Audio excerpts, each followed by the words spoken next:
it's home.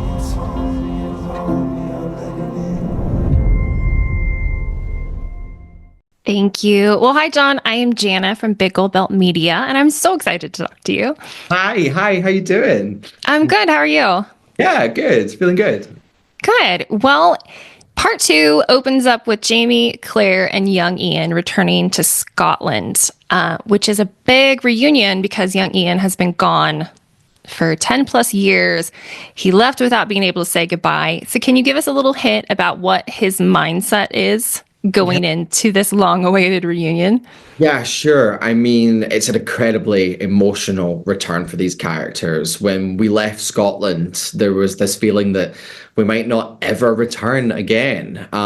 So to kind of have this opportunity to go home to see his family, must be, incredibly exciting. However, he is so changed since the last Yes. that was kidnapped all those years ago and taken away.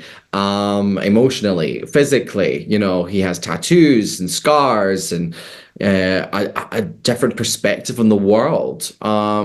He's always been a character that's lusted, I think, for adventure.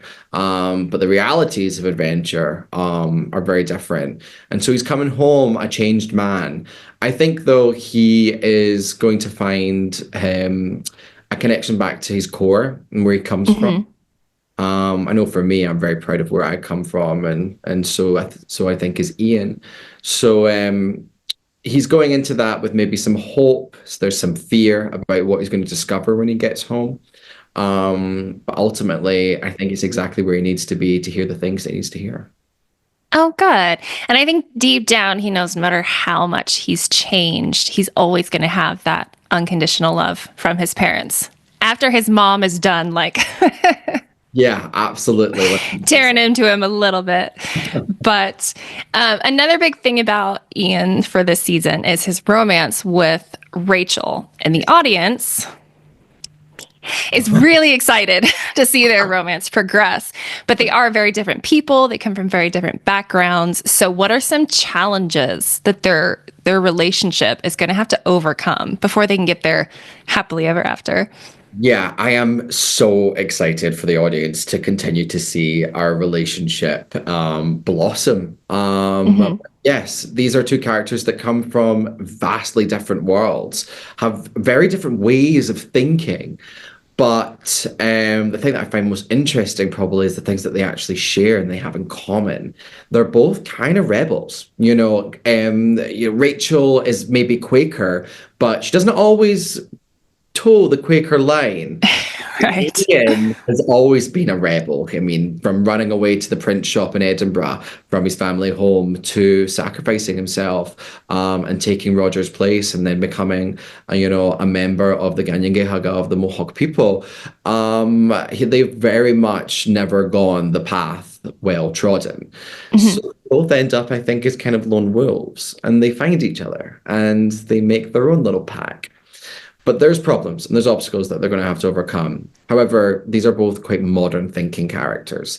So I think through honesty, vulnerability, communication, which we're all going to see develop on screen between Rachel and Ian, you're going to find yourself really rooting for these two. Absolutely. And young Ian, for being younger, he's so emotionally intelligent. Yeah. So so it's just so nice to see their relationship starting to grow and blossom and can't wait to see more.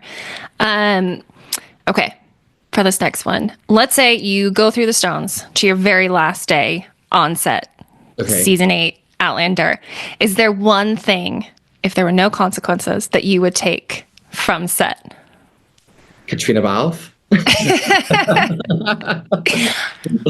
What think I a would have got her. unexpectedly brilliant answer. I probably got her to be fair.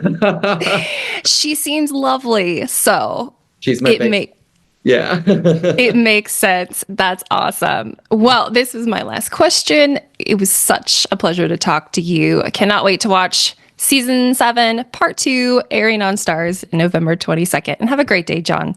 Thank you so much. My pleasure. Cheers. Bye. Bye. I